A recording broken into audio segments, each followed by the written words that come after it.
Hello friends, कैसे हैं आप सब। फ्रेंड्स, पितृपक्ष चल रहा है, यानी कि हम अपने पितरों के श्राद्ध कर रहे हैं। ऐसा मान्यता है कि पितृपक्ष में हमारे पूर्वज जो स्वर्गवासी होते हैं, हमारे पितृ होते हैं, वो धरती पर आते हैं और हमें आशीर्वाद देते हैं। तो इन 16 दिनों में, एक वर्ष में 16 दिन होते हैं पितृपक्ष की, हमें श्राद्ध, पिंडदान और तर्पण करना चाहिए। अब प्रश्न ये उठता है कि हमें श्राद्ध क्यों करना चाहिए, और हमारा किया हुआ श्राद्ध या भोजन जो हम दान करते हैं, क्या वह हमारे पितरों तक पहुंचता है या नहीं। आज इस वीडियो में इस बात पर चर्चा करेंगे। फ्रेंड्स, भाद्रपद की पूर्णिमा से अश्विन माह की अमावस्या तक श्राद्ध पर्व रहता है। इस दौरान हर घर के लोग अपने पूर्वज और मृतकों की शांति और सद्गति के लिए पिंडदान, तर्पण और पूजा करते हैं। श्राद्ध कर्म करना एक सभ्य मनुष्य की निशानी। जिस पिता ने, दादा ने या पूर्वज ने आपका पालन पोषण किया और आपको एक जीवन दिया, उसके प्रति श्रद्धा रखते हुए उसकी शांति और मुक्ति का कर्म करने के लिए ही श्राद्ध करना चाहिए। कई बार हमारे पूर्वज अतृप्त चले जाते हैं, उनकी इच्छाएं अधूरी रह जाती हैं, तो पूर्वजों और अतृप्त आत्माओं की सद्गति के लिए श्राद्ध कर्म करना चाहिए। प्रत्येक पुत्र या पौत्र या उसके सगे संबंधियों का उत्तरदायित्व होता है कि वह उक्त आत्मा की तृप्ति और सद्गति के उपाय करें, ताकि वह पुनः जन्म ले सके। कई बार लोग अकाल मृत्यु मर जाते हैं, जैसे हत्या, आत्महत्या, दुर्घटना या किसी रोग के चलते असमय ही मर जाना। तो इन आत्माओं के लिए श्राद्ध करना बहुत जरूरी है, क्योंकि ऐसी आत्माओं को दूसरा जन्म मिलने में कठिनाइयों का सामना करना पड़ता है। उन्हें इन सभी से बचाने के लिए हमें पिंडदान, तर्पण और पूजा करनी चाहिए और उनका श्राद्ध कर्म करना चाहिए। आजकल की युवा पीढ़ी इस बात को नहीं मानती। कई लोग कहते हैं क्या करना है श्राद्ध करके, क्या हमारे सचमुच हमारे पितरों को पहुंचता है वो। जब हम कुत्ते को रोटी डालते हैं, जब हम गाय को रोटी डालते हैं, या हम कौवे का ग्रास निकालते हैं, तो क्या सचमुच उनको हमारे पूर्वजों तक पहुंचता है। तो मैं उनको ये कहना चाहती हूँ कि क्यों नहीं पहुंचता।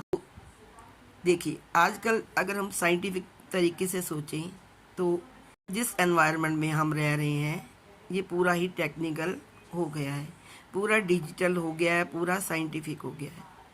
कैसे? देखिए, यदि हमने किसी को पैसे भेजने हो तो हम किसका प्रयोग करते हैं? पेटीएम का। पेटीएम खोला, एक बटन क्लिक किया और पैसे तुरंत उसके पास पहुंच गए। या हमने किसी को ईमेल करनी है तो हमने कंप्यूटर में ईमेल का वो क्लिक करा तो तुरंत उसके पास पहुंच गई, मैसेज पहुंच गया। अब आज के ज़माने में मोबाइल 1 मिनट में क्लिक करो तो मैसेज, एसएमएस, चाहे हम फॉरेन कंट्री में हों, चाहे कहीं भी हों, चाहे हमारे रिलेटिव्स दूर 7 समुद्र पार हों, तब भी हमारा मैसेज उन तक पहुंच जाता है।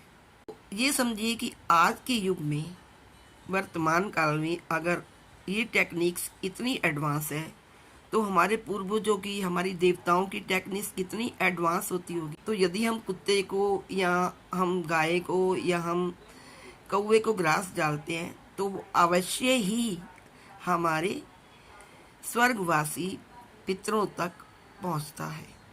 इस बात की आस्था रखिए, इस बात की श्रद्धा रखिए, और आस्था और श्रद्धा को मानकर ही आप अपने पितरों का श्राद्ध करिए।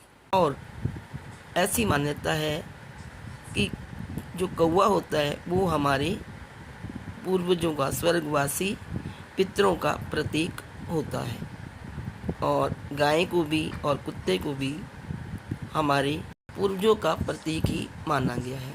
इसलिए जब हम उनको भोजन खिलाते हैं तो हमारी ऐसी श्रद्धा है, ऐसी आस्था है, ऐसी मान्यता है कि वो भोजन उनके थ्रू हमारे पूर्वजों को जरूर पहुंचता है।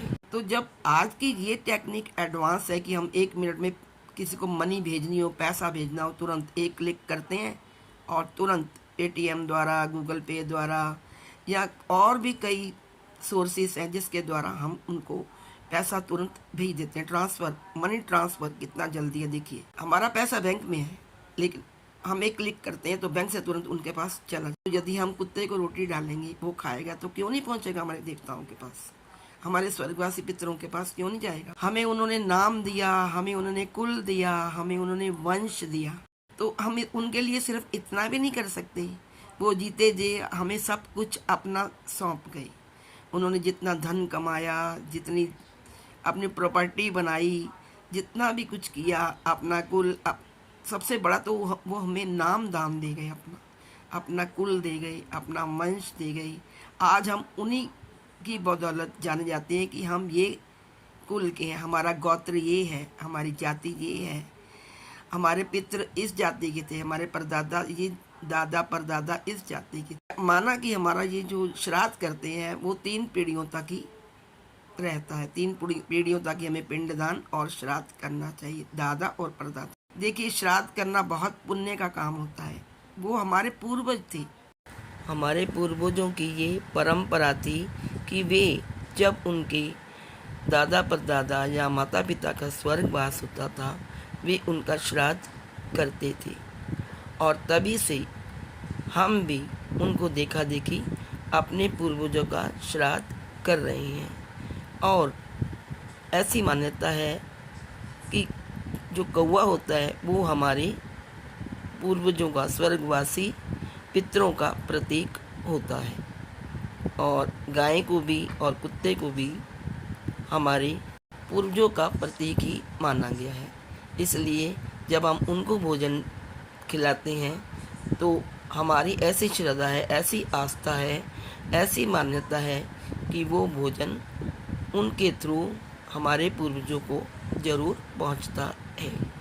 आजकल के बच्चे या आजकल की युवा पीढ़ी उन बातों को मानने के लिए तैयार नहीं है, तो ये उनकी बेवकूफ़ी है, ये उनकी मूर्खता है। हमें अपने पूर्वजों के दिए हुए, हमें अपने देवताओं के दिए हुए परंपराओं को मानना चाहिए। तो हमें अपने पितरों का श्राद्ध जरूर करना चाहिए। 16 दिनों में, एक वर्ष में 16 दिन होते हैं पितृपक्ष की। हमें श्राद्ध, पिंडदान और तर्पण करना चाहिए। अपने पितरों को जरूर, पितरों के नाम जरूर निकालना चाहिए। अगर हम पितृदोष से मुक्ति चाहते हैं या हम चाहते हैं कि हमारे पितृ हमें ऊपर बैठकर भी आशीर्वाद देते रहें, हमारे लिए सुख समृद्धि की कामना करें, तो हमें पितृ श्राद्ध जरूर करना चाहिए। आजकल की युवा पीढ़ी इस बात को नहीं मानती। कई लोग कहते हैं क्या करना है श्राद्ध करके, क्या हमारे सचमुच हमारे पितरों को पहुंचता है वो? जब हम कुत्ते को रोटी डालते हैं, जब हम गाय को रोटी डालते हैं, या हम कौवे का ग्रास निकालते हैं, तो क्या सचमुच उनको हमारे पूर्वजों तक पहुंचता है? तो मैं उनको ये कहना चाहती हूँ कि क्यों नहीं। आपने कभी किसी से सुना होगा कि जब श्राद्ध होते हैं तो लोगों को सपने में भी उनके पितृ आते हैं, उनके दादा परदादा आते हैं। शायद वो हमसे कुछ इच्छा रखते हैं, या वो वैसे हमें दर्शन देने आते हैं, या वैसे ही हमें दिखाने आते हैं कि हम आ गए, हम ये 16 दिन हमारे हैं और हम आपके जीवन में, हम आपके सपने में, हम आपके आसपास हैं। शायद वो हमें अपना अस्तित्व दिखाना चाहते हैं। तो दोस्तों, आप इसको अंधविश्वास मत मानिए। श्राद्ध पक्ष बहुत ही पवित्र होता है। ये हमारे पूर्वजों को देने वाला एक श्रद्धांजलि के रूप में होता है। हम क्या दे सकते हैं? स्वर्गवासी तो, पूर्वज तो, उनके पास तो सब कुछ है। तो जो लोग श्राद्ध को नहीं मानते, जो लोग पितृपक्ष को नहीं मानते, मैं उनसे रिक्वेस्ट करती हूँ कि वे अपने पितरों को दान अवश्य दें। पितृदान में थोड़े ही दिन रह गए हैं। पितृपक्ष 14 को लास्ट है, अमावस्या। उस दिन सर्व पितृ अमावस होता है, सर्व पितृ श्राद्ध होता है। यानी जिन्होंने नहीं किया हुआ, जो नहीं कर सकते, जो नहीं कर पाए किसी कारणवश, तो वो अमावस के दिन अपने पितरों का श्राद्ध अवश्य करें और उनको हमेशा प्रसन्न रखें। तो पितृ भी आपको जमीन पर आकर, पृथ्वी पर आकर आपको बहुत आशीर्वाद देंगे और आपके घर में हमेशा सुख समृद्धि रहेगी। इन्हीं शब्दों के साथ मैं अपनी वाणी को विराम देती हूँ और आप सबको पितृपक्ष के लिए शुभकामनाएं। अमावस वाले दिन आप जरूर अपने पितृपक्ष के लिए कुछ ना कुछ दान करें। आप वस्त्र दान कर सकते हैं, आप अन्न दान कर सकते हैं, आप भोजन खिला सकते हैं गरीबों को, और आप ब्राह्मणों को भोजन खिला सकते हैं। कुत्ते को, गाय को और कौवे को भोजन खिलाना मत भूलें। इन्हीं शब्दों के साथ मैं अपनी वाणी को विराम देती हूँ और आप सबको पितृपक्ष के लिए शुभकामनाएं। तो दोस्तों, आज इस वीडियो में इतना ही।